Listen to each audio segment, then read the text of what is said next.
বহিরাগতদের এনে বাড়িতেই মধুচক্রের আসর। গ্রামবাসীরা একত্রিত হয়ে প্রতিবাদের সামিল। বাড়ি মালিক সহ 3 জনকে গ্রেপ্তার করল পুলিশ। স্থানীয় বাসিন্দা নিতাই সরকার, স্বপ্না দেবনাথ, সোহাগ সরকারদের অভিযোগ, দীর্ঘদিন ধরে বহিরাগত পুরুষ এবং মহিলাদের এনে বাড়িতেই মধুচক্রের আসর বসাতো অভিযুক্ত আদরি দাস। এলাকার পরিবেশ রক্ষার্থে বহুবার এইসব অসৎ কাজ বন্ধ করার জন্য তাকে অনুরোধ করা হয়েছিল, কিন্তু তাতেও কোনো কাজ হয়নি। এদিন গ্রামবাসীরা একত্রিত হয়ে ওই বাড়িতে হানা দিয়ে আদরি দাস সহ 3 জনকে পুলিশের হাতে তুলে দিয়েছেন। এই ঘটনায় হিলি থানায় একটি গণ অভিযোগও জমা করেছেন গ্রামবাসীরা। এখানে একটা অবৈধ ব্যবসা চলছিল, তো অনেক দিন ধরে সবাই নিষেধও করছে, মানে আশেপাশের লোকজন ওরা শোনে না।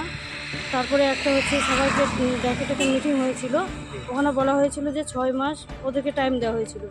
6 মাসের মধ্যে ওরা বলছে যে এখানে আর এগুলো করবে না। কতদিন ধরে চলতো? 2-2.5 বছর হবে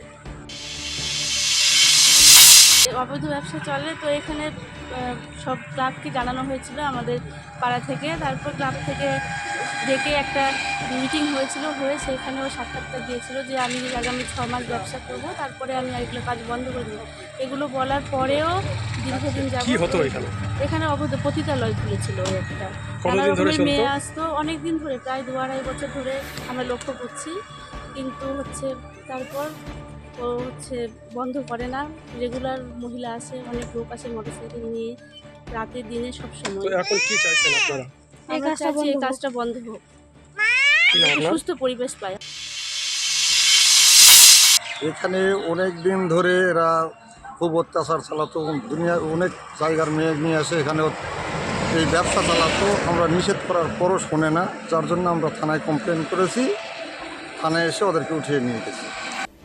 দক্ষিণ দিনাজপুর থেকে সীমান্তের কথার বিশেষ রিপোর্ট।